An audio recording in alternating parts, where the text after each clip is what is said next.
Export debt adalah kemahiran yang mumpuni dari seorang entrepreneur. Dan kalau ada pemimpin yang bernegaranya memahami teknik entrepreneurship ditambah dirinya memiliki jiwa nasionalis, secara perekonomian harusnya akan membuat negara Indonesia itu sangat makmur. Tentunya sekali lagi dipastikan pemimpinnya selain memiliki pemahaman entrepreneurship juga harus nasionalis dan tidak berhutang pada oligarki. Yang paling sulit memang untuk menang dalam pemilihan tanpa kekuatan cuan itu berat, hampir tidak mungkin. Karena itu banyak yang berhutang pada oligarki untuk cuan pemenangannya. Dan sejak saat itu dia sudah tidak nasionalis lagi. Fakta data, yang punya cuan kan hanya oligarki. Makanya politikus dan pejabat tertinggi sulit menang tanpa dukungan finansial dari oligarki.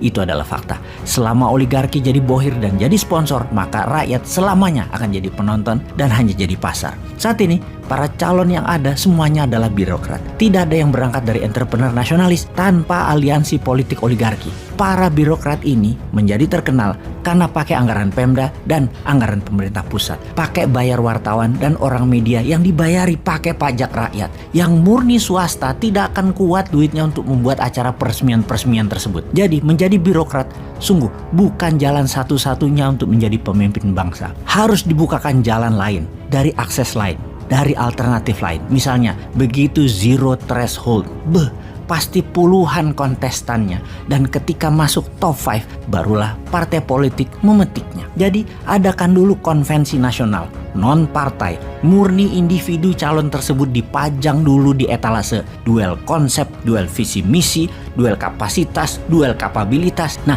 ini baru demokrasi Pancasila yang aslinya. Bagaimana kalau kita buat acara seperti itu? KPU yang mengadakan semacam acara pencari bakat atau Got Talent. Judulnya Indonesia Got Leader. Dalam seleksi, semua orang bisa bergabung dan audiensnya yang memilih untuk masuk babak selanjutnya.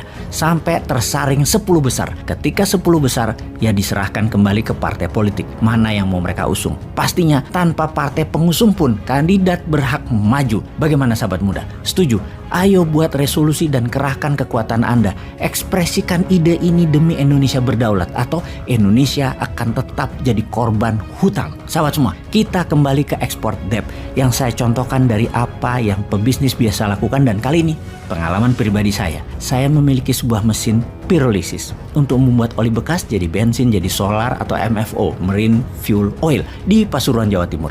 Mesin ini saya beli dari Eropa, mesin bekas yang sudah direkondisi. For the sake of discussion ya, kita katakan misalnya harga mesin ini adalah $5 juta atau sekitar 70 miliar rupiah. Ini adalah peristiwa 10 tahun yang lalu. Saya meminjam dana 80% dari bank asing. Ketika di tahun keempat, kewajiban hutang tinggal 50%, saya mencari mitra di Malaysia untuk membangun pabrik pirolisis. Di Malaysia banyak oli bekas yang mitra saya dapat kontraknya, dapat buangan dari Petronas. Singkat cerita, saya bilang ke mitra saya punya pabrik harganya 6-7 juta dolaran. Kalau kamu mau, kita pindahkan ke Malaysia. Mitra saya dapat 80% saham, saya hanya 20%. Tanpa keluar modal mitra saya tersebut. Dan tak lama mitra saya dapat pinjaman bank, kira-kira 80% dari nilai proyek tersebut. Pabrik itu sekarang masih jalan, namun kapasitasnya tinggal hanya 40%. Harusnya sih sudah diamortisasi, sudah nol nilai dagangnya. Intinya hutang saya dengan jaminan pabrik di Pasuruan tersebut lunas pada bank dan juga plus profit. Masih punya saham 20% lagi di Malaysia. Kali ini yang berhutang adalah mitra saya yang di Malaysia.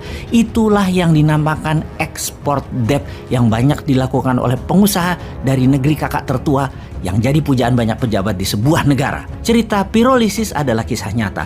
Mudah-mudahan sahabat semua jangan sampai membayangkan ada pabrik di Sulawesi atau ada proyek yang banyak di Indonesia semodel begini yang bernama export debt. Itu tidak ada. Pengusahanya merangkap pejabat, semuanya pinter, tidak oportunis, tidak mumpung jabat, juga tidak berhutang pada oligarki. Mereka semua pasti nasionalis.